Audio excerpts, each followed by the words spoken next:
활력 넘치는 도시 베트남 경제 수도 호치민으로 스픽스 가족 여러분을 초대합니다. 천혜의 자연을 즐기며 급속하게 성장하는 베트남을 경험합니다. 철저한 검증을 거쳐 잘 먹고 잘 쉬며 재미있는 경제문화 공부를 곁들입니다. 함께하겠습니다. 평생 기억할 호치민 여행 투어 스픽스 세구미 투어 니타 트래블 베트남.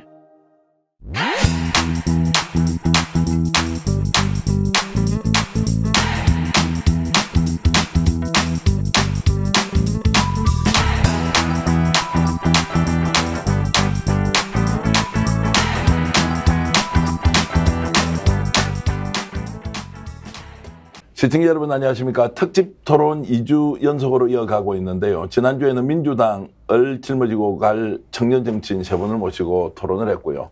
오늘은 국민의힘 보수정당에서 새로운 보수의 청년 정치를 어떻게 살려나갈 것인지 고민하고 있는 세 분의 현역 정치인을 지향하고 있는 청년들을 모셨습니다. 여러분 잘 아시는 신인규 정당 바로 세우기 대표 나오셨고요. 어서 오십시오. 네, 안녕하십니까. 신인규입니다. 네, 그리고 장인혁 정당 바로 세우기 부대표 나오셨습니다. 어서 오십시오. 네, 안녕하십니까.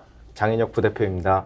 이성주 정당 바로 세우기 대변인인데요. 전북 전주에서 지금 기반을 두고 정치활동을 하고 계십니다. 이성주 대변인 어서 오십시오. 네, 안녕하십니까. 이성주입니다. 오늘 이 토론은 조금 낯선 분들 두 분이 있기 때문에 여러분들에게 좀 신선미를 남들에게 대해주기 위해서 저희들이 제대로 기획을 했고요. 또 보수정당의 혁신 과제는 어제 오늘 일이 아닙니다만 이 혁신을 과연 청년 정치인들이 어떻게 이제 이끌어가서 새로운 정치의 변화를 가져올 것인지 국민 여러분들의 관심도 높고 저희들도 역시 청년 정치인을 통해서 대한민국이 새로 나아가야 한다는 그런 이제 방향에 동의를 하기 때문에 오늘 이 토론이 준비됐다 이렇게 보면 될 것 같고요. 거두절미 본론으로 바로 들어가 보겠습니다. 자, 신인규 변호사 나오셨는데 국민의힘 바로 세우기 이제 운동 국바세라고 하지 않습니까? 많이 알려져 있습니다. 그런데 왜 이 국바세가 출범하게 되었는지 잘 모르는 분도 있는 것 같아서 국바세가 어떤 단체인지 어떻게 출발을 하게 됐는지 설명 좀 해주시죠. 예, 저희 국민의힘 바로 세우기로 출발을 해서요. 이제 지금은 정당 바로 세우기로 이름을 바꿨습니다. 그래서 정바세라고 부르는데요. 저희가 작년 9월 7일에 최초 이제 총회를 통해 가지고 저희가 여러 가지 하고자 했던 목표들을 추인을 받았는데 그 하나가 첫 번째는 인물 추종용 계파 정치를 청산하자 이 얘기를 했고요. 두 번째는 양극단의 대립적인 진영 정치, 이 대립 정치를 좀 극복해 보자. 그래서 인물 추종의 그런 인물 정치의 계파 정치를 뛰어넘어서 우리가 비전과 가치 중심의 정파 조직을 만들자는 취지로 이제 모였고요. 이준석 대표 축출 국면을 통해서 저희가 국바세를 만든 것이 맞고요. 근데 당시에도 이준석 대표의 팬클럽이 되는 거 아니냐, 과거의 노사모나 이런 것들을 벤치마킹하는 거 아니냐 이런 이야기가 있었는데 저는 그때부터도 일관되게 이준석 대표가 어려운 일을 당한 것이 맞고 또 그건 이준석 대표 아니더라도 그 누구가 그 자리에 와 있더라도 부당한 일에 우리는 저항하기 위해서 일어났다 이렇게 얘기를 했고요.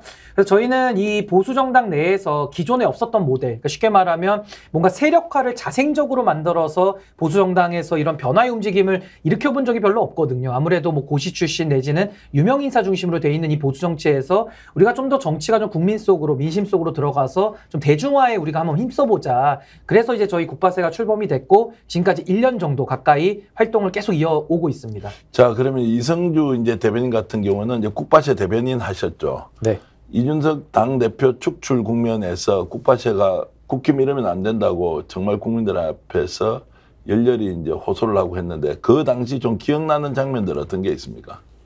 네, 사실 저희가 이준석 대표가 축출되는 과정에서 불만을 가진 당원들이 되게 많았습니다. 그런데 그거를 신인규 대표가 그 불만을 가진 당원들을 하나로 모았다는 점에 의의를 두고 싶고 무엇보다도 저희 국바세, 지금 정바세는 전국적으로 그런 같은 뜻을 가진 사람들이 많이 모여 있다는 것을 말씀드리고 싶습니다. 저 같은 경우에는 개인적으로 제가 평생을 호남에서 살아왔는데 호남에서 같은 정치관을 가진 사람들을 만나기 어렵습니다. 하지만 지금 정바세 활동을 통해서 그런 사람들과 같이 뜻을 할 수 있다는 것이 저는 가장 기억에 남습니다. 자, 그러면은 이제 이성주 대변인이 보시기에 지금 이제 국민의힘 뭐 바로 세우기 뭐 이렇게 이제 표현할 수도 있지만 지금 국힘이 혁신을 해야 한다면 어떤 부분에서 국민을 위한 정당으로 거듭나기 위해서 어떤 점을 가장 먼저 바꿔야 한다고 보십니까? 사실 지금 국민의힘 같은 경우에는 일단 지도부부터 국민의힘이 용산 제2중대라는 이미지라는 걸 심어주고 있는 만큼 너무나 당을 위해서 국민적 정책을 뒤로하고 당을 위해서만 너무 그런 일관된 모습을 보여주고 있습니다.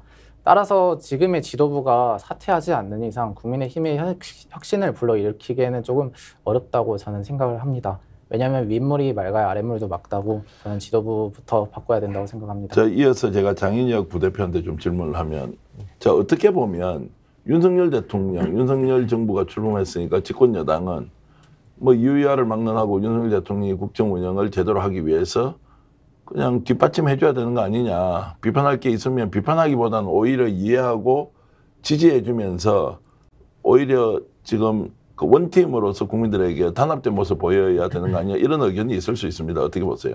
윤석열 정부가 출범하고 나서부터는 총선에 대한 공천 준비로 들어갔던 것 같아요. 그래서 그거에 대한 이준석 대표의 어떤 혁신이 이런 거를 다 무마하기 위해서 그런 것들 사건들이 일어나지 않았었나 이런 생각을 하고요. 일단 아까 앞에서도 말씀드렸지만은 현재 지도부가 기득권을 유지하기 위한 기조를 계속 간다라면 그거는 앞으로도 위험한 국민의힘이 될 것이다. 저는 이렇게 판단하고 있습니다.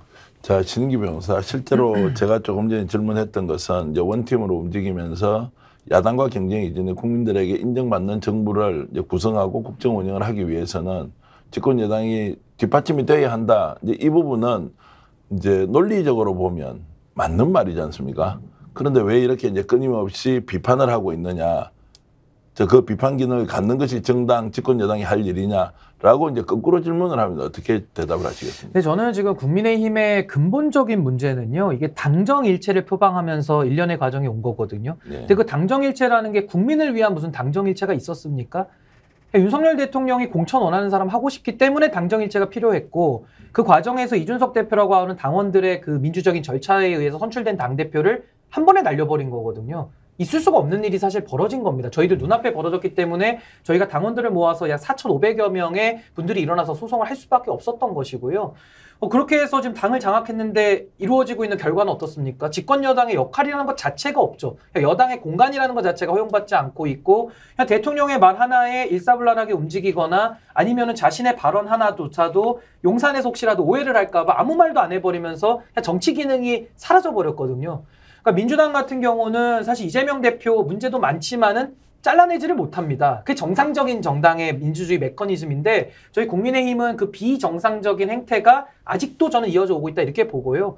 그 원인 중에는 당시에 이제 당원 당규를 2번 고쳤죠. 한 번은 가처분 국면에서 당원 당규를 바꿔서 사법부의 판결도 농락을 한 번은 했고요. 또 하나는 김기현 대표를 올리기 위해서 다른 주자들을 주저앉히는 방법으로 사실상 당원 당규를 또 바꿔서 당신 100%로 이제 그 전당대회를 치른 겁니다. 그 후과를 지금 누리고 있다고 보고요. 저는 더 본질적인 문제는 사실은 산업화 민주화 이후에 우리가 시대 정신을 발견하지 못하고 있지 않습니까? 전 이게 가장 큰 문제라고 보는데, 산업화의 후예라고 할 수 있는 국민의힘은 아직도 이승만 박정희의 영광을 지금도 활용하고 있습니다. 그래서 지금도 국민의힘의 젊은 정치인들 보면요, 아직도 이승만 대통령, 박정희 대통령의 그 영웅심과 그들의 유능함을 지금 자기들의 역량으로 갖다가 쓰고 있거든요. 그러니까 국민들에게는 호소력이 없는 겁니다. 언제까지 이런 자유주의 논쟁, 또 반공 논쟁, 공산당 논쟁 이런 걸 반복할 것인지, 저는 국민의힘이 아직도 갈 길이 너무 멀고, 지금도 저는 국민의힘 안에서 민주주의가 회복되기가 매우 어렵기 때문에 전 정당으로서 수명은 거의 다 해가는 거 아니냐, 저렇게 평가합니다. 자, 조금 이제 나눠서 봐야 할 것 같은데, 조금 전에 이제 질문 드렸던 그 질문은 당정일체가 나쁜 겁니까? 라고 하니 이제 신은규 변호사 대답은 이렇습니다. 당정일체 좋은 것이지만 그 당정일체가 국민을 위한 것이어야지 특정 대통령을 위한 것인 게 말이 되느냐. 지금 현재 국힘의 그 집권 여당으로서의 역할은 국민을 위한 집권 여당이 아니다. 이렇게 이제 정리를 하면 될 것 같고, 미래를 생각하는 보수 정당의 모습이 무엇인가. 이제 이 부분에 대해서는 조금 이따가 우리가 다시 이제 토론 주제에 있으니까 한 번 더 하기로 하고요. 자, 그러면 국민이 중심에 없는 집권 여당의 지금 행태, 이런 것들을 보여주고 있다. 이 부분은 이성주 대변인, 자, 이런 부분들이 국민의힘 소속 당원들의 대다수가 따라가고 또 이해하고 있는 것이 아닙니까? 어떻게 보시? 지금은 국바세를 통해서 한 4,500명의 정말 진성 또는 진심 어린 당원들이 당의 계획을 외치지만 지금 대다수 이제 국민의힘 70만 명쯤 되지 않습니까? 당원들은 다 동의하고 있는 거 아니냐. 이제 이런 부분에 대해서는 어떻게 보십니까?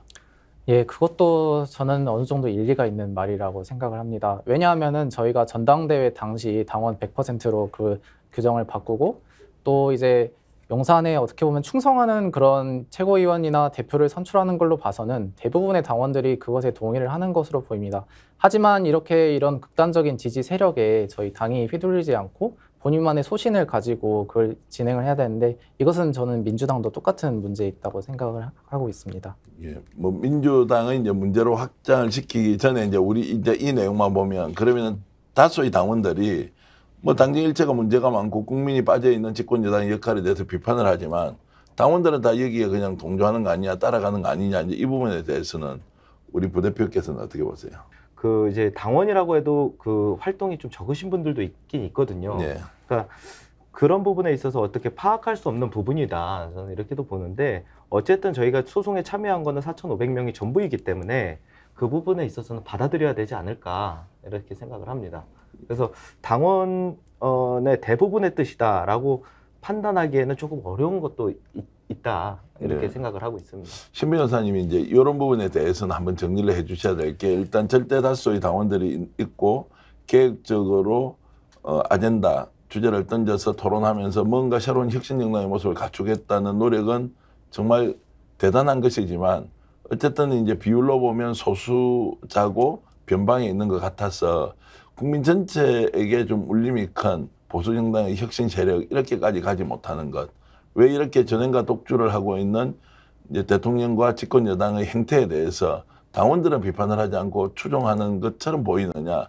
이 부분에 대해서는 어떻게 보십니까? 근데 저는 국민의힘의 당원들은 상당히 좀 역동성을 갖고 있다고 생각을 합니다. 물론 지금도 민주당에는 민바세가 없지 않습니까? 네. 국민의힘은 국바세가 있거든요. 그 차이가 하나가 있고요. 또 국민의힘 당원들이 대선을 앞두고서는 이준석이라고 하는 원외에 30대 젊은 사람을 당대표로 만들기까지 했던 그런 저력이 있는 정당이거든요. 근데 제가 지금 갖고 있는 문제의식은 뭐냐면은 보수정당이 과거에도 이념과 비전, 가치를 갖고 정치한 적이 한 번이라도 있습니까? 늘 친이 친박 나눠가지고 줄 서가지고 서로를 적대시하고 서로에 대한 그런 정치적인 생명을 끊어놓기 위해서 갈등해온 역사가 지난 9년이었거든요. 그러고 나서 결과는 박근혜 대통령, 이명박 대통령 두 분 다 구속되고 끝났습니다. 그러고 나서 지금에서야 당내의 주류라고 할 수 있는 이제 MB계들이죠. 그 MB계들이 사실상 당권을 다 장악을 하면서 이분들이 윤석열 대통령에게 완전히 종속적인 태도로 다 가버린 겁니다. 그와 동시에 윤석열 대통령이 검찰 출신이라고 하는 특수성이 있지 않습니까? 그러다 보니 정치인들이 뭐 상당히 그런 사법적인 부담이 있는지는 잘 모르겠으나 상당히 지금 당내에서 목소리를 내지 않고 윤석열 대통령이라고 하는 권력자에게 다 충성하고 맹종하는 식으로 다 가버렸거든요.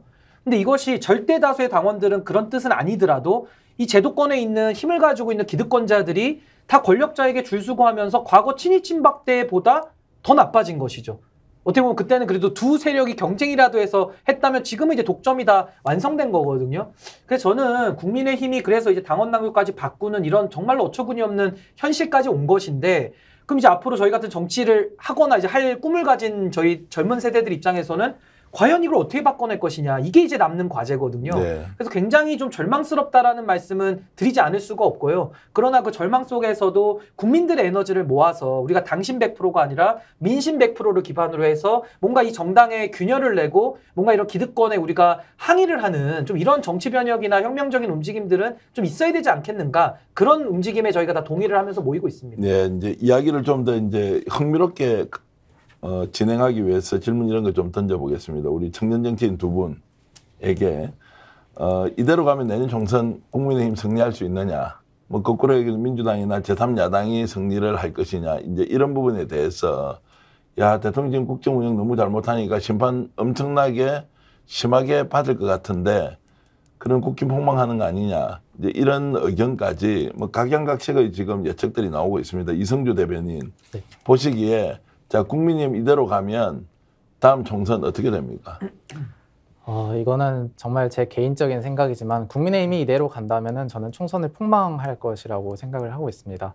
왜냐하면 지금 윤석열 대통령의 지지율이 30%대의 박스권에 갇혀 있음에도 정권 심판론의 그런 여론이 많지만 민주당의 경우에도 그런 정권 심판론의 그런 여론을 살리지 못하고 이재명 대표 리스크나 아니면 뭐 송영길 또 김남국 의원 같은 그런 리스크가 계속되기 때문에 그래서 민주당도 생각보다 의석을 가져가지는 못할 것 같습니다. 그래서 제 생각에는 만약 국민의힘 입장에서 총선을 망한다는 게 의석수를 민주당보다 적게 가져가는 거면은 망한 것이라고 생각을 하고 있습니다.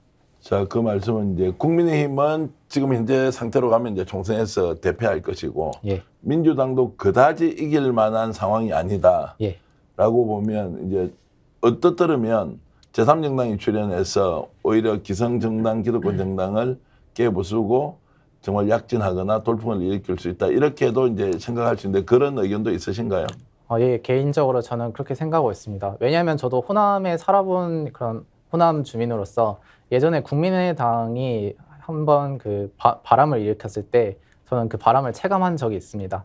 따라서 국민의당처럼 과거 국민의당처럼 제3정당이 본인만의 소신이나 그런 혁신을 가지고 만약 등장을 한다면 저는 충분히 의석수를 가져갈 수 있을 것이라고 생각을 하고 있습니다. 자, 그럼 제3정당이 없다는 전제로 제가 질문을 좀 우리 장인혁 부대표한테 한번 드려보겠습니다. 예. 자, 이대로 가면 국민의힘이 총선에서 어떤 성적을 낼 것이냐. 또 한편으로 보면 민주당도 지금 지지율이 국민의힘을 월등히 앞서거나 이런 게 지금 아닌 상황에서 내년 총선 이대로 가면 어떻게 되는지 스스로 전망해 보시면요. 양당이 지금 그 좀 리스크들이 있지 않습니까? 근데 그 리스크에 대해서 국민들을 설득하는 과정이나 해소하는 과정이 없다라면 지금보다 지지율이 조금 더 내려갈 수도 있겠다. 이런 생각이 들고 지금 지지율 조사를 보면 무당층이 상당히 높거든요. 무당층이 높다라는 것은 계속 출범하는 제3정당이 계속 많이 나올 수도 있어요. 여태껏 총선 앞두고서 제3정당을 만들으셨던, 창당을 하셨던 분들이 많기 때문에 분명히 제3정당이 나올 것이고 거기에 대해서 제3정당이 또 그렇다고 이길 수 있느냐, 뭐 그 부분에 대해서도 뭐 미지수에 있습니다. 그러니까 어떤 인물이 어떤 비전과 가치를 가지고서 나왔느냐가 제일 중요할 것 같고요. 그리고 이제 국민들도 정치를 바라보는 시선이 상향 평준화가 됐다. 저는 이렇게 생각을 하고 있기 때문에 지금 현재 정당에 있는 사람들이 이제 출마를 하더라도 어떤 비전을 가지고 나왔느냐에 따라서 크게 영향이 있을 것 같다라는 생각을 하고 있습니다. 구체적으로 한번 여쭤볼게요, 신 변호사. 지금 유승민, 이준석 두 정치인을 지금 현재 김기현 대표 체제에서 내년 총선 끌어안지 않는다 어떻게 보세요? 근데 저는 뭐 누구를 끌어안고 끌어안지 않는다라는 표현 자체가 저는 어폐가 있다라고 보는 게요. 아니 그 같은 정당 안에서 상대에 대해서 뭐 거의 뭐 정치같이 못하겠다라는 식으로 적대시했던 것이 지금 현 지도부 아니겠습니까? 예. 물론 이제 홍준표 시장은 뭐 현 지도부까지는 아니지만 그 주변에서도 뭐 연탄가스 이런 얘기까지 서슴지 않고 했단 말이죠. 그래서 저는 이제 와서 선거를 앞두고서 통합하자, 뭉치면 이긴다 이런 통합론을 갑자기 이야기하는 것은 매우 뜬금없다라고 저는 생각을 하고요. 그런 식으로 선거공학적으로 선거를 이기기만 하면 된다. 우리가 무엇을 하겠다가 아니라 무조건 이기면 된다라는 그런 권력에 대한 집착 내지는 지향이 전 한국 정치를 그동안 이게 망가뜨렸다고 생각을 하거든요. 그래서 저도 지금은 뭐 누구를 품고 안 품고를 논할 때가 아니라 정말 국민들의 민심이 국민의힘을 향해서 어떤 회초리를 좀 들고 있느냐. 여기에 대해서 관심을 갖고 반성을 해야지 바꿀 거는 하나도 안 바꾸고 그냥 뭉치면 이기겠다. 그러니까 유승민, 이준석도 이제 와서는 필요하니까 품어보자. 이거는 좀 너무 사람이 가질 도리의 생각에 맞진 않는다. 전 그렇게 생각합니다. 한편으로 보면 이제 국민을 좀 가지고 노는 듯한 느낌이 드는 게 필요할 때는 내쳤다가 절박하니까 다시 이제 끌어들여 보자. 이런 아이디어가 나오는 것 자체가 이제 앞뒤 맞지 않는다. 아니 저희가 이걸 얼마나 많이 봤습니까? 선거 때만 되면요. 늘 플랜카드 걸어놓고 우리가 잘못했습니다 하면서 무릎을 다 꿇어요. 예. 평소에도 좀 그렇게 정치를 해야 되는데 평소에는 그렇게 안 하고 국민을 지배하지 않습니까? 그러면서 권력자들의 자유만 누리지 않습니까? 그러다가 선거 때만 되면은 국민들의 표가 필요하니까 또 분칠을 하고 또 사기를 치는 거거든요. 전 이런 식의 정치를 해가지고는 글쎄요. 정치가 신뢰를 회복할 수 있을까요? 저는 매우 요원하다. 그리고 국민들이 이제는 더 이상 속지 않는다. 저는 이렇게 봅니다. 좀 불편한 이야기일 수 있는데 이제 신인규 변호사처럼 바깥에서 정말 상식과 또 원칙 그리고 좀 애국심 이런 걸 가지고 정말 따갑게 비판하는 분들도 계시고 오히려 이제 저 같은 사람은 그런 비판이 국민의힘을 좀 바로 세우는데 좀 쓴약이 됐으면 좋겠다는 생각. 한편으로는 좀 좀 약간 풀리는 것도 있고 한편으로는 또 국힘이 더 잘 됐으면 하는 기대를 갖게 하는데 불편한 질문이라는 게 당내에 이제 장해찬 최고위원이나 김병민 최고위원 이런 분들이 있지 않습니까?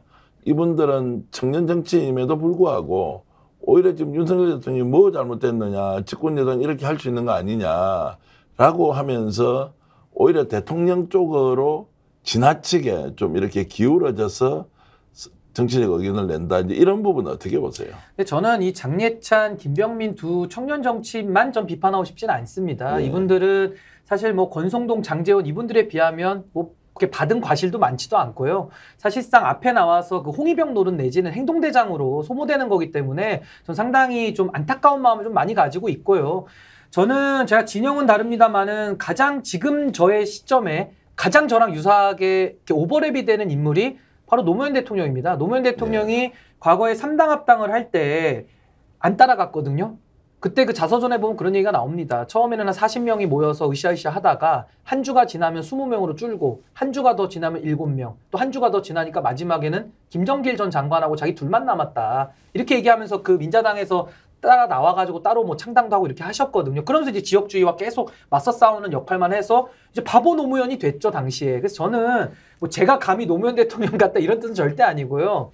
정치를 함에 있어서 정말 민심을 쫓아가고 국민들의 옳고 그름, 원칙 이런 정치인 보고 싶은 거 아니겠습니까? 저는 국민들께서 청년 정치라고 따로 그룹핑을 해서 이름 붙이는 게 전 이런 거라고 보거든요. 뭔가 그런 패기, 그리고 기성 정치인들에게서 나올 수 없는 도전적인 용기, 그리고 뭔가 좀 이상을 추구하면서 사회를 바꾸고자 하는 결의, 이런 것들을 국민들은 원하시는 것인데 아마 이런 거를 뭐 오선 의원님들한테 기대하기 매우 어렵지 않겠습니까? 근데 지금의 청년 정치인들, 소위 젊은 분들에게 그런 노무현 대통령의 그 3당 합당 당시에 저항하던 모습을 찾아볼 수 있겠는가.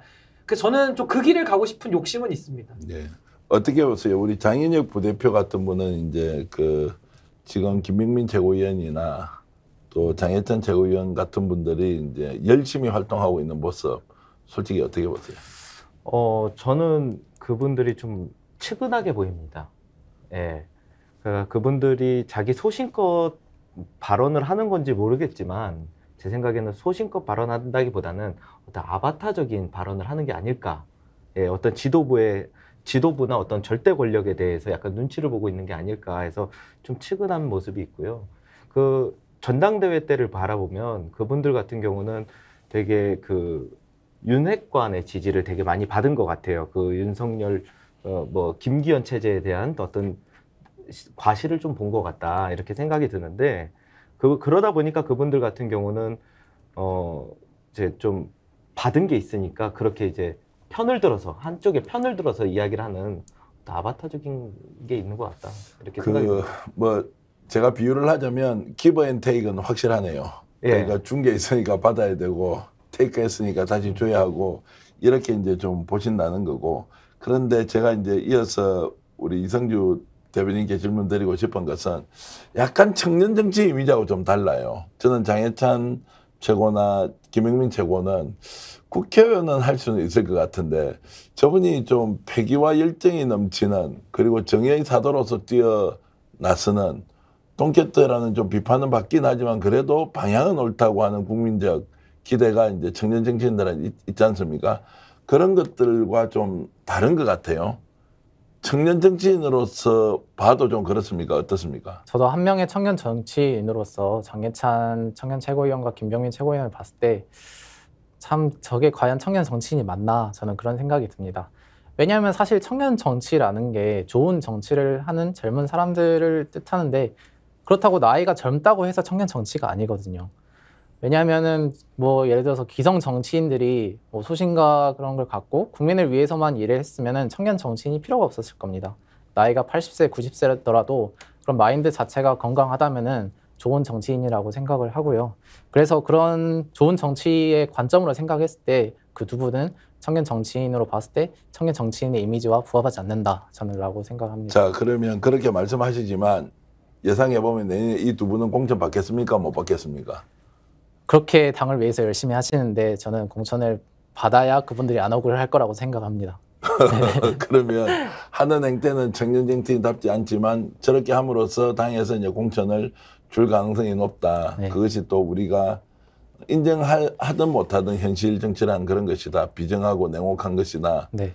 이렇게 보신다는 말씀이죠. 네, 그래서 참으로 안타깝습니다. 예, 안타깝다는 것은 본인이 당대표면 그러면 공천 주지 않습니까? 네, 저 절대 안 줍니다. 그렇습니까? 예. 근데 저는 예. 여기에 대해서는 한 말씀 드리고 싶은 게 이게 그러니까 장례찬, 김병민으로 상징되는 좀 잘못 부정적인 평가를 받는 청년 정치인들이 꽤 있습니다. 민주당에도 있고 저희 당에도 많이 있는데 전 이게 사실 구조적인 문제도 우리가 좀 생각은 해봐야 된다라고 생각은 해요. 왜냐하면 양당의 이런 적대적 공생관계 속에서 워낙 그 기성 정치인들의 절대적인 기득권 값이 높은 상황 속에서는 이렇게 해서 출세하는 수밖에 없는 이 대한민국 정치의 후진성이 기본에 저는 깔려있다. 일단 이렇게 지적을 할 수밖에 없고요. 그래서 이번에 저희 국민의힘 전당대회도 보시면 아시겠습니다만은 여당의 전당대회인데 어떤 비전이나 새 정부의 발전 방향을 얘기하는 것이 아니라 모두가 짠 듯이 민주당과 더 잘 싸우겠다 이 얘기만 하고 있거든요. 아니나 다를까 또 대통령께서는 내각에서 뭐 차관들을 내보낼 때도 카르텔과 싸워라. 내지는 뭐 자총연맹 가서도 뭐 반국가 세력이다라고 상대 세력을 지칭하는 듯한 발언까지 하시고 이런 식의 당정일체가 지금 이루어지고 있는 거거든요. 그래서 저는 반대로 우리 청년 정치인들에게 제가 묻고 싶습니다. 우리의 적이 민주당입니까? 민주당에 있는 청년 정치인들이 우리의 적입니까? 기성 정치인들하고 똑같이 해야겠습니까? 우리의 적은 인구 소멸이고 우리의 적은 정말로 기후 위기고 지방 소멸이고 내지는 안보 위기가 우리의 적 아닙니까? 저는 대한민국이 지금 골든타임을 지나가고 있다고 보고요. 특히 인구 문제에 있어서는 여야의 대립이 의미가 있을까요? 그것도 사람이 있어야 서로 싸우고 모두 하지 않겠습니까? 그래서 저는 지금 참 정치권이 저는 본질과 근본부터 지금 잘못되어 있기 때문에 비단 이 장례찬, 김병민으로 상징되는 그 소위 말하는 권력의 줄서는 그런 정치인들에 대해서만 너무 비판을 쏟아내고 싶지는 않고 저희 정바세가 좀 더 본질적인 노력을 해서 물론 뭐 가능할지 안 가능할지 저는 해봐야 알겠습니다만은 최선을 다해서 정말로 저희 같은 이런 정바세와 같은 좀 소신 있고 용기 있게 해보려는 정치인들이 많이 나올 수 있는 풍토를 저희 스스로 만들어 나가야 된다. 저는 이런 생각을 가지고 있습니다. 그렇게 하려면 이제 집권 여당이 어떤 식으로든 인적 쇄신을 통해서 내년에 총선에서 뭐 다양한 분야의 좀 혁신가들을 적극적으로 발굴해서 이제 국회 입성을 시켜야 하는데 현재 상황과 조건으로 보면 그렇게 하지 않고 어떻게 하면 대통령과 가까운 사람들을 공천 줄까 이런 고민과 판단을 할 것 같습니다. 자, 이런 부분에 대한 인적 쇄신을 통한 국민의힘 공천 혁신 할 수 있다 없다 어떻게 보세요, 신 변호사는? 절대 할 수가 없죠. 절대 안 되는 거죠. 안 지금. 되는 거죠. 그러니까 왜냐하면 그런 혁신이나 이런 걸 할 마음이 있었으면 여기까지 오지도 않았고요. 그리고 지금 같은 상황에서는 인재풀 자체가 권력이 좋아하고 기회주의적으로 처신하는 사람들이 많이 모일 수밖에 없는 구조입니다. 그러니까 저만 해도 제가 무슨 주류를 싫어하는 무슨 그런 뭐 반골 기질이 있거나 이런 게 있어서 이런 게 아니거든요. 당이 제대로 가지 못하니까 저는 비판을 했던 것이고 제가 나름대로 소신을 갖고 얘기를 했을 때 당에서는 저를 가짜 보수 취급을 하고 참칭 보수 이런 말을 만들어가지고 보수 호소인 이렇게 만들어버리거든요. 저는 오히려 반대로 주장합니다. 제가 정통 보수입니다. 제가 민주당하고도 경쟁해서 정권을 만들어냈고 이준석 대표랑 같이 노력해서 젊은 세대들의 도움 없이 과연 정권 잡을 수 있었을까요? 그러니까 지금은 사실상 그 젊은 세대 내지는 중도 표심을 이용해 먹고 결국에는 또 본인들이 하고 싶은 대로 하겠다. 옛날에 그 자유한국당 시절에 그 습성이 딱 그대로 부활해버린 거거든요. 저는 지금 뭐 혁신을 하려고 해도 사람이 들어와야 뭐 혁신을 하는 것인데 지금 같은 당의 이런 모습 속에서 어떤 상식과 소신을 갖고 정치하겠다는 사람이 와서 공천 신청장을 넣겠습니까? 그건 이제 말이 앞뒤가 안 맞는 상황이라 저는 혁신은 거의 불가능하다. 저는 그렇게 봅니다. 비슷하게 보십니까? 이성주 대변인 어때요? 예, 저도 동일하게 생각하고 있습니다. 사실 국민의힘에서 그런 뭐 개혁을 상징하는 그런 인재들이 많은 것도 저는 아직은 아니라고 생각을 하고요.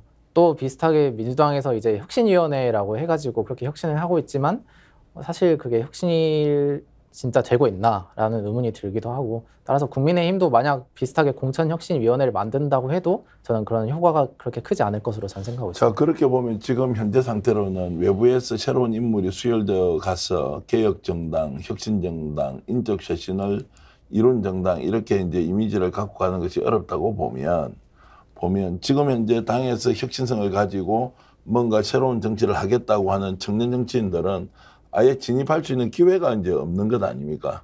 자, 그랬을 때 그러면은 청년 정치인들은 어떻게 해야 됩니까? 그냥 쳐다만 보고 있습니까? 사실 뭐 청년들이 그런 구조적인 문제 때문에 진입이 어려운 건 사실입니다. 예. 그걸 이제 타파하기 위해서는 제가 생각하기에는 정당에서 인재를 뭐 길러내든가 교육을 하든가 어떤 방식으로든 새로운 진입로를 열어주고 거기서 훈련된 인재가 나아갈 수 있도록 어떤 길을 열어줘야 되는 게 아닌가 싶은데, 이게 공천 자리라는 것은 개수가 정해져 있지 않습니까? 그러다 보니까 그분들이 들어갈 자리 자체를 안 주는 거예요. 그런 구조적인 문제 때문에 결국에는 이게 공천 개혁까지 가지 않으면 공천 개혁, 뭐 정치 개혁을 가지 않으면 결국에는 어렵다, 이렇게 보여집니다. 자, 그렇게 어려우면 이제 어떻게 해야 됩니까? 예를 들어서 30대에 제대로 당 공천 신청을 해서 평가를 받고 내가 경선에도 나갔어. 지든 이기든 정말로 대한민국을 바꾸는 새로운 지도자가 되겠다고 하는 보수적 성향을 가진 사람은 현재와 같은 집권 여당의 구조로 봐서는 진입의 장벽 자체가 너무나 높고 두껍기 때문에 기회가 아예 없다. 이렇게 하면 어떻게 해야 돼요? 방법 뭐가 있습니까? 저는 사실 지금도 아마 이제 총선 때 저희가 예상을 해보면요, 민주당과 국민의힘이 일정 부분의 TO를 가지고 젊은이들을 앞에 세울 겁니다. 근데 또다시 그건 분칠에 불과하죠. 이제 본질은 안 바꾸고요. 일정 부분의 자리만 이제 배려를 해가지고 또 청년들 통해서 뭔가 마치 기회가 있는 듯이 또 연기를 할 거다. 저는 이렇게 예상을 하는데요. 제가 그 대한민국 30년 안티에이징이라고 30년 젊어져야 된다. 그 비법을 제가 말하고 다닙니다. 그게 뭐냐면 대한민국의 정치 주류 기득권은 명백하게 60대와 70대가 다 가지고 있습니다. 이거는 그냥 단적으로 말씀드릴게요. 윤석열 대통령 64세시고 한덕수 총리가 73세세요. 그러니까 두 분이 운영하는 정부기 때문에 장차관 임명되는 거 다 보십시오. 다 그분들 주변에 계신 분들이 다 들어가고 계시거든요. 그래서 저는 그분들의 경륜을 제가 뭐 폄하하는 것은 아니지만은 그렇게 들어가서 지금 대한민국이 어떻게 되고 있습니까? 미래를 대비하고 있습니까? 아니면 현실을 좀 더 나아지게 만들고 있습니까? 전혀 아니거든요. 오히려 자신들의 이권에 매여가지고 자기들이 제밥에 관심이 있어서 그 해먹기에 더 바쁘지 나라의 미래를 걱정하는 분이 저희 눈엔 잘 안 보입니다. 그렇기 때문에 저는 기성정치가 마치 배려하고 선심 쓰는 듯이 하면서 청년들 몇 명 데려다가 쇼하는 이런 식의 공천은 의미가 없다. 그 대한민국 그렇게 좀 여유롭지 않거든요. 그렇다고 한다면은 아예 30대와 40대가 주류가 돼서 정말 하나의 정치 세력화를 만들고 그걸 통해서 20대와 50대를 끌어들인다고 한다면은 그 세력들을 통해 가지고 전 60, 70대의 주류 기득권은 좀 빼앗을 수 있다 이렇게 봅니다. 다만 그렇게 됐을 때 이것이 세대 갈등적으로 가면 안 되기 때문에 결국에는 60대와 70대의 보편적인 어르신들을 잘 모실 수 있는, 정말 우리 사회가 당장 진입 목전에 있는 이 초고령화 사회라고 하는 국가적 위기에 우리가 대처하기 위해서는 정치 주류의 기득권만큼은 이 3, 40대 중심으로 와야 된다. 이것이 전 세계적 추세이기도 하고요. 전 대한민국이 못 갈 이유가 없다. 국민들이 결단만 해주시면은 대한민국 리더십도 전 30년 젊어질 기회가 총선 때 올 것이다. 저렇게 생각합니다. 자, 논의가 뜨거워지고 있는데 제가 좀 더 불을 붙이는 의미에서 그렇게 하려면 결국 기성정당, 국힘 그리고 집권당에서는 이런 것들을 뭐 인적 수혜를 통해서 바꾸겠다는 게 의지가 없고 구조도 안 돼 있다 이러면 결국에는 신당을 만드는 수밖에 없는 거 아니냐. 만약 그 실험이라도 해보려고 하면. 그러면 만약 지금 현재는 정당 바로 세우기 운동, 국민의힘 바로 세우기 운동 뭐 이렇게 하고 있는데, 자, 신은규 변호사가 깃발을 들고 아유 안 되겠다 정당을 만들자 이러면 예를 들어서 국민의힘 안에서 기초든 광역이든 단체장이든 국회의원을 하겠다는 나름대로 이제 혁신가들이 과연 또 동의를 할 수 있느냐. 왜냐하면 국힘 안에서 뒤집고 바꿔야 되지 왜 바깥에서 깃발을 꽂으려고 하느냐. 이제 이런 것들이 생길 수 있는데 조금 이따 대답해 주시고, 두 분은 도저히 받을 수 없는 구조라면 뛰쳐나가서라도 당을 만들어서 보수정당의 진짜 모습을 보여줘야 한다는 부분에 대해서는 어떻게 생각하십니까? 한번 먼저 이성주 대표님부터 말씀하시죠. 저는 개인적으로 국민의힘 안에서 바꿀 수 없다면 신당 창당도 충분히 하나의 옵션이 될 수 있다고 생각합니다. 하지만 지금 여러 제3의 신당이, 제3당이 나오고 있긴 하지만 그들이 지금 존재감이 하나도 없지 않습니까? 그래서 사실 그 가능성이 많이 높지 않기 때문에 만약 신당 창당을 한다면은 장기적으로 한 10년, 20년을 바라보고 저희 정치 문화를 근본적으로 바꾼다는 목표로 해야 될 것이고, 일단은 국민의힘 안에서는 어떻게든 바꿔보려고 노력을 하는 게 먼저가 아닐까 싶습니다. 제가 이성주 대변인한테 한 번 더 묻겠습니다. 제가 국힘 안에서 지금 현재 개혁적 성향을 가지고 비슷한 생각을 나누고 있습니다. 그런데 제가 이제 알고 있는 후배 정치인이 이제 이성주 같은 분이에요. 자, 나 여기서 당 혁신 안 하면 신당 만들래. 이제 이렇게 하면 아예 갈라서자라고 마음을 먹는 사람 대해서는 더욱더 경계를 많이 할 것 같은데, 예를 들자면 신당을 만드는 것은 아예 내 생각이 없고 당 내에서 어떤 식으로 혁신을 하겠다고 계속 싸우는 것. 근데 여기서 당이 계획이 안 되면 내가 신당을 만들 수 있다고 하는 것. 여기에서 당 안에서 바라보는 관점은 생각이 보수다 아니다라는 걸 떠나서 저 사람은 나와 같이 할 수 있는 사람인가 아닌가에 대한 약간의 갈등 요인도 있는 것 같은데, 실제로 정당 활동을 하면서 그런 부분에 대한 부담은 없습니까? 없진 않습니다. 예. 왜냐하면은 당의 관점에서 보면은 이제 신당을 밖에 나가서 만들려고 하는 세력들은 어떻게 보면은 당의 분열을 일으키는 그런 사람들이지 않습니까? 그래서 사실 그런 우려도 충분히 일리가 있습니다만, 하지만 저희가 어떻게든 당 안에서 바꿔보려고 해도 그게 잘 되지 않아서 이제 뭐 밖에서 하려고 하는 것이기 때문에 그런 노력 자체를 조금 뭐랄까 좋게 봐주시면 되지 않을까 싶습니다. 이제 이 말씀을 드린 게 그만큼 신당을 만드는 것이 어렵다는 예. 그러나 그것을 불가피하게 현실로 받아들이면서 이제 뛰어나가는 사람은 정말 일반인들이 이야기 어려운 이제 고뇌찬 결단을 해야 한다. 뭐 이제 이런 말씀으로 제가 드린 것이고, 자, 당 내에서 바꿀 수 없으면 신당으로 가야 한다, 이런 생각을 갖고 계십니까? 충분히 가능한 옵션이라고는 생각을 합니다. 근데 예. 창당이라는 것에 대해서도 여러 가지 조건들이 있는데 그 조건을 충족하기가 상당히 어려운 건 사실이거든요. 그러니까 최대한 국민의힘 안에서 바꿔볼 수 있는 거를 최대한 다 해봐야 되지 않을까, 이런 생각을 하고요. 그 창당에 대한 조건 중에서 뭐 인원을 뭐 광역별로 뭐 1000명씩 모아야 되는 거, 뭐 그런 부분부터 해서 실질적으로 되게 쉬운 진입 장벽이 아니에요. 그러니까 결국에는 진입 장벽이 똑같이 높다라면 어차피 고생되는 건 똑같은데 어떤 게 좀 더 가능성이 있는지를 따져봐야 되거든요. 근데 사실 당내를 바꾸는 것도 언젠가는 가능할 수는 있는 이야기입니다. 그게 그러니까 뭐 당원과 국민이 심판을 해준다라고 하면 분명히 거기도 인적 쇄신을 분명히 진행해야 되는 부분이고, 그런 부분에 있어서 가능성은 충분히 있다. 근데 창당 같은 경우도 국민이 평가해주고 국민이 힘을 실어주면 우리가 가지는 뭐 비전과 가치를 보고 충분히 또 5,000명이라는 사람을 모을 수도 있는 부분이거든요. 그러니까 결국에는 그것도 가능성은 있는데, 일단 국민의힘을 이제 바로 세우는 것을 먼저 어느 정도까지 다 해보고 끝까지 해보고 나서 결정을 해야 되는 부분 같습니다. 자, 정당 바로 세우기 운동은 지금 현재 신 변호사 보시기에 이제 데드라인 또 D-Day, 자, 어쨌든 지금 현재는 국힘을 바로 세워보자는 쪽으로 계속 일관되게 노력하고 있지 않습니까? 근데 도저히 함께 할 수 없다라는 이제 임계점 같은 게 올 거 아닙니까? 대체로 그 시기나 이런 것들을 좀 예상할 수 있습니까? 근데 이제 저는 사실 국민의힘을 바로 세우는 목표에서 저희가 좀 더 확장을 해서 이제 정당 바로 세우기로 바꾸지 않았습니까?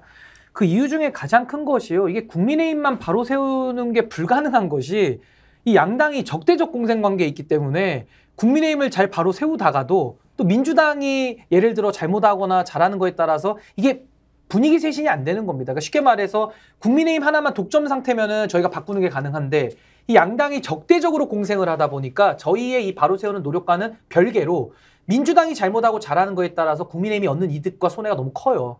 그렇기 때문에 저희가 이것은 참 당내에서만 개혁하기 매우 어렵다, 이런 생각을 현실적으로 할 수밖에 좀 없는 그런 상황인 것이고요. 저는 정치의 지금 개혁 중에 가장 필요한 게 뭐냐면은 이제 정치도 경쟁할 시대 아닙니까? 그러니까 양당의 적대적 공생관계를 깨기 위해서는 결국 다른 정치 결사체들이 나와서 경쟁을 해줘야 이게 독점 시장이 깨지는 것인데, 아무도 이 양당의 거대한 기득권 앞에서 밖에 나가기 싫은 겁니다. 그러니 정치개혁이 될 리가 있습니까? 그럼 그 안에서 잘 보여야 되니까 서로 또 권력자들한테 줄대는 이 악순환이 계속 반복될 수밖에 없다. 그럼 저는 어느 날은 곰곰이 생각해 봅니다. 도대체 한국 정치는 바뀔 수가 있는가? 이 구조 속에서. 저는 그런 근본적인 고민을 많이 할 수밖에 없는 상황이다라는 말씀 먼저 드리고요. 그렇다고 한다면은 과연 신당이 가능할 것이냐? 저는 대한민국의 20년 주기설을 유심히 봅니다. 그 20년 주기설이 뭐냐면은 박정희 대통령 집권 이후에 약 20년이 지나서 군사정권이 종식이 되고 시민사회, 그러니까 민주화 세력들에 의해서 87년도에 이제 우리가 육공화국이 탄생이 되지 않습니까? 그 이후에 20년이 또 지나서 시민사회가 중심이 돼서 노무현 현상을 이뤄내고 또 진짜 실제로도 권력을 바꿔냈습니다. 그 이후에도 지금 20년이 됐는데요. 그 사이에도 안철수 현상, 뭐 탄핵 현상, 내지는 이준석 현상에서 바람들은 계속 있었거든요. 근데 이거를 다 담아낼 시대 정신과 전 리더십은 없었다. 이렇게 봅니다. 그래서 저는 국민들께서 일어나시는 게 대전제고요. 대전제 위에서 시대 정신 그리고 만들어낼 수 있는 리더십. 전 그 두 가지만 충족이 되면은 뭐 대선 주자니 지역 기반이니 이런 거 없더라도 전 한국 정치 충분히 바꿀 수 있다고 보거든요.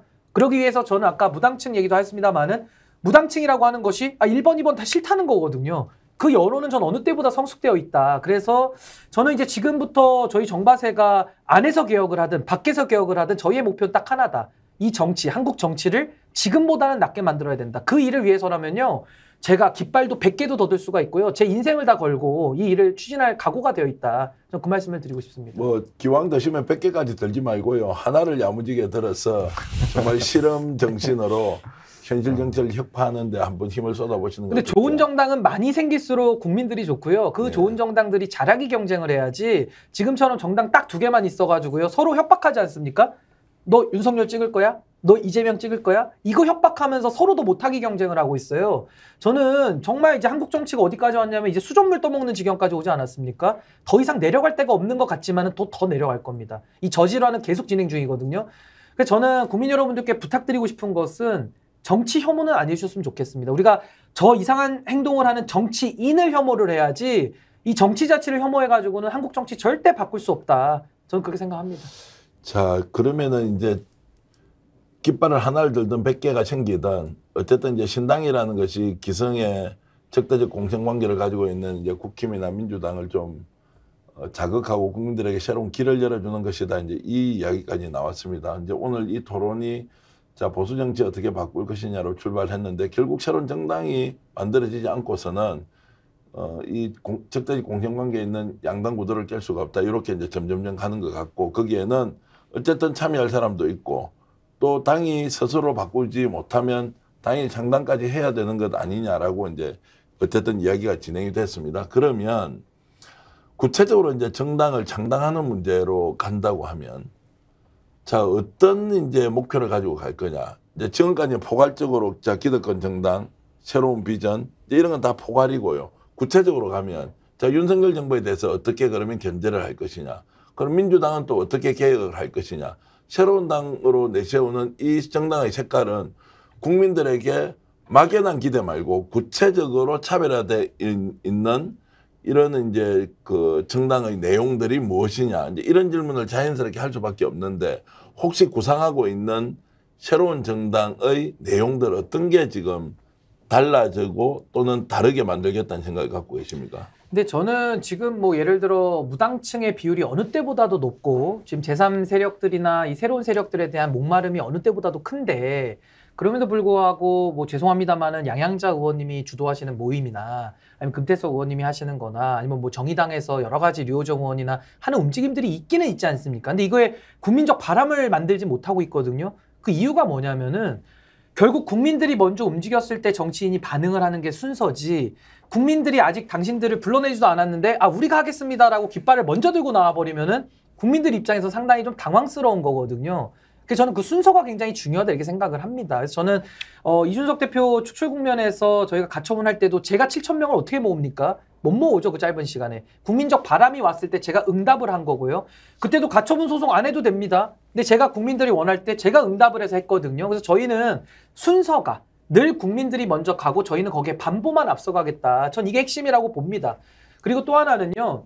제가 아까도 서두에 그 시대정신을 말씀드리지 않았습니까? 지금 산업화, 민주화 이후의 시대정신이 없습니다. 그러다 보니까 산업화의 후예인 국민의힘이 40년 동안 해오고 있고요. 민주화의 후예라고 할 수 있는 민주당이 현재 20년 동안 해오고 있는 겁니다.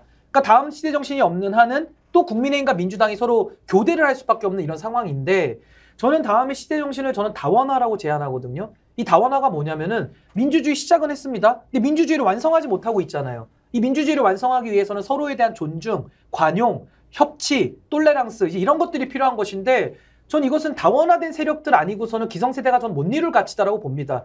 뭐 교육제도의 문제일 수도 있고요. 시대정신의 문제일 수도 있기 때문에 저희 같은 3040 좀 상대적으로 젊은 세력들이 서로의 부족함을 채워주고 마치 그 네덜란드 축구처럼 이 토탈사커를 한다 그러면은 전 대한민국이 더 발전할 것 같습니다. 그 요즘 기업에서도 보시면 아시지만 과거에는 정주영 회장이 다 기업을 이끌어가지 않았습니까? 지금은 현대건설 어떻게 돼 있습니까? CEO, CFO, CIO, CSO 다 나눠져 있어요. 이게 저는 이미 기업에선 전 다원화라는 시대 가치가 다 받아들여지고 있다 이렇게 보거든요. 그래서 저는 이제 한국 정치도 다원화라는 가치에 기반해서 서로가 연대하고 서로의 부족함을 채워주는 민주주의 완성이 되는 그런 정당이 만약에 나온다고 한다면은 전 국민들의 지지를 받기에는 부족함이 없을 것이다. 전 그렇게 생각을 합니다. 자, 그때가 언제인 걸로 지금 예상하십니까? 저는 국민들이 그때가 먼저 답을 줄 것이라고 했는데 그때는 언제입니까? 저는 김지아 시인의 타는 목마름으로라는 시가 있지 않습니까? 예. 저는 간절한 마음으로 그때가 빠르면 빠를수록 전 대한민국에 좋다고 생각합니다. 예. 그때가 빨리 왔으면 좋겠고요. 빨리 오시면 저는 응답할 준비는 언제든지 하고 있습니다. 자, 총선 전에 네. 이제 그런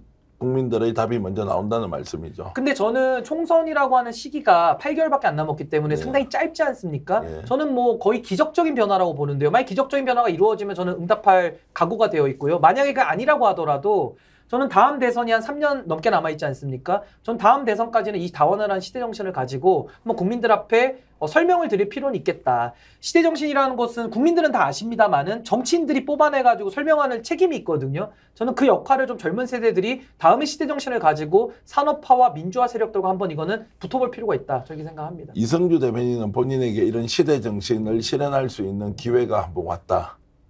그렇게 하면 구체적으로 어떤 꿈과 목표와 비전을 한번 펼치고 싶어요? 저는 개인적으로 사실 현대 민주주의 제도에서 이제 뭐 예를 들어서 사법부는 과거를 중심으로 하고 행정부는 현재를 중심으로 하고 입법부는 미래를 중심으로 하고 있는데 저는 만약 그런 시대 정신을 발휘할 기회가 온다면은 한 명의 미래 세대로서 뭐 기후위기나 AI 기술이나 뭐 그런 또 화석 연료 에너지나 그런 걸 기준으로 실제로 인구 소멸 등과 같은 저희가 맞이할 수 있는 그런 문제들을 실제로 해결할 수 있는 그런 시대 정신을 가지지 않을까 싶습니다. 그러니까 굉장히 좀 실용적인 생각으로 현재 우리 사회 또는 우리 국가, 인류가 해결해야 할 여러 이제 기후 위기 문제라든지 인구 소멸 문제라든지 이런 것들을 함께 나서서 실용성 있는 정책을 만들고 펼치고 국민들한테 평가받고 그것이 국가 발전으로 이어지는 이제 선순환 구조를 만들겠다. 예, 맞습니다. 이런 생각을 이제 갖고 계신 거고. 네. 우리 그 장인혁 이제 부대표 같은 경우에는 정말 본인이 현실 정치에 뛰어들어서 국회의원으로서 또는 자치단체장으로서 한번 뭔가 자신의 꿈과 비전을 한번 펼치겠다라고 하면 어떤 내용으로 국민들을 설득하시겠어요? 뭐 제 직업도 직업인 부분이 있는데 먹고 사는 문제입니다. 결국 먹고 사는 문제가 해결이 안 되니까 뭐 저출산이라든가 뭐 고령화 사회에 대한 대책, 뭐 연금 개혁에 대한 이런 이야기들이 자꾸 오가는 것인데 미래가 지금 준비되지 않았다는 건 사실이고 그 미래에 대해서 우리가 이제 해결해 나가기 전제 조건이 이제 저 의식주 문제의 해결이라고 보거든요. 지금 뭐 우리나라가 성장을 해가지고 먹고 사는 문제가 해결되었다라고는 하는데 실제로는 주거 불안이라는 것도 아직 가지고 있고 뭐 청년들 같은 경우에는 미래가 주거 문제 때문에 해결이 안 되고 있는 부분도 있거든요. 그리고 이제 4차 산업을 앞두고 있는데 4차 산업이 진입을 했냐 안 했냐도 지금 애매한 위치에 와 있고 그렇기 때문에 미래에 대한 어떤 준비를 하는 그 과정을 좀 이겨내고 싶습니다. 예, 본인은 이제 어쨌든 미래 먹고 사는 문제를 어떻게 하면 해결할 것인가 이제 집중해서 본인이 가진 전문성을 이제 발휘하겠다는 것이고, 그 오늘 이제 이 방송을 봐주시는 시청자 여러분들께서 청년 정치가 왜 필요하냐 이제 여러 차례 이제 강조를 드립니다만 나이만 젊다고 청년 정치냐? 나이가 들더라도 청년의 생각을 가지고 있으면 그게 바로 청년 정치다. 그러나 이제 기성세대에서 바라봤을 때는 청년 정치라고 우리가 칭하는 것이 결국에는 세대 교체를 통해서 새로운 바람과 혁신 역량을 확보해야 하고 그 무엇보다도 정치판에서 이런 것들이 먼저 좀 실현이 되어야 한다 이런 이제 기대를 많이 하고 있는데요.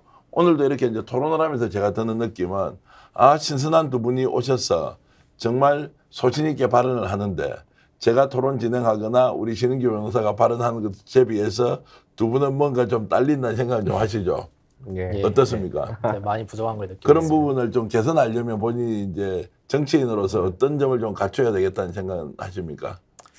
저는 개인적으로 정치라는 거는 일종의 설득 아닙니까? 예. 그래서 자기의 의견을 어떻게 국민들이나 다른 사람들에게 설득을 잘 시킬 수 있는지 저는 그게 가장 최우선이 되어야 된다고 생각합니다. 그러면 전북 전주에서 이제 우리 이성주 대변인 같은 분을 보고 정말 뽑아야 되겠다라고 기대도 좋겠다라고 생각하시는 그런 분들을 위해서 본인이 가지고 있는 정치적 소신을 전주 시민들께 한번 발표를 한번 해보시죠. 예. 제가 뭐 벌써 출마 선언을 하는 것 같지만 사실 전북 같은 경우에는 다른 지역에 비해서 어떻게 보면 지원을 많이 못 받았다는 그런 여론이 있습니다. 하지만 지금 새만금뿐만 아니라 지금 이슈가 되고 있는 세계 스카우트 잼버리 같은 경우에는 전라북도에서 많은 정부 차원에서 지원을 받았음에도 지금 부실한 그런 시설이나 그런 걸로 인해서 많이 저희가 욕을 먹고 있습니다. 이런 문제점은 그 리더가 잘 이끌어야 정확히 국민들뿐만 아니라 전 세계에서 온 사람들을 잘 환영을 할 수가 있는데, 제가 전주 시민이나 전북 도민들에게 말씀드리고 싶은 점은, 저도 한 명의 나중에 기성 정치인이 될 수 있겠지만, 하지만 적어도 지금 전북뿐만 아니라 호남에서는 일종의 무조건 민주당식이 아니라 비전과 소신이 있는 그런 새로운 정치인을 뽑아야 될 때가 왔다고 저는 개인적으로 생각하고 있고, 전북 도민이나 전주 시민 여러분들도 그런 걸 생각을 하시고 새로운 신인을 위주로 뽑아주셨으면 좋겠습니다. 물론 새로운 신인이지만 소신과 비전이 있는 그런 정치인들 뽑아주셨으면 좋겠습니다. 예, 네. 지금 이제 토론이 점점 이제 출마의 변을 밝히는 것처럼 되는데, 저는 뭐 보기가 상당히 좋았고요. 예상치 않게 갑자기 출마 선언. 예, 뭐 출마 선언이 아니라 바로 이제 저런 마음으로 국민과 시민 여러분들, 유권자들께 청년 정치인이 자신의 소신과 그리고 비전을 내세우고 또 그것을 이제 평가하고 바라보면서 많은 지지와 격려를 또 해주시길 바라고요. 우리 장인혁 이제 부대표 같은 네. 경우에도 혹시 출마의 기회가 있으면 네. 본인이 갖고 있는 정치 소신은 이런 것이니 저를 믿고 여러분 기회를 한번 주십시오라고 호소를 하듯이 예. 지금 시청자 여러분께 이제 인사도 하시면서 본인의 좀 목표 같은 예. 거를 정확하게 좀 말씀해 주십시오. 네, 뭐 이런 생각을 많이 했어요. 왜 의회에는 다양한 사람들이 진입을 못했을까? 이런 생각을 많이 했고, 부동산 정책이나 뭐 이런 뭐 그에 따른 뭐 여파를 보면 왜 불안 심리가 해소되지 않고 항상 그 불안 심리가 증폭되는가, 이런 것도 이제 고민을 많이 했었는데요.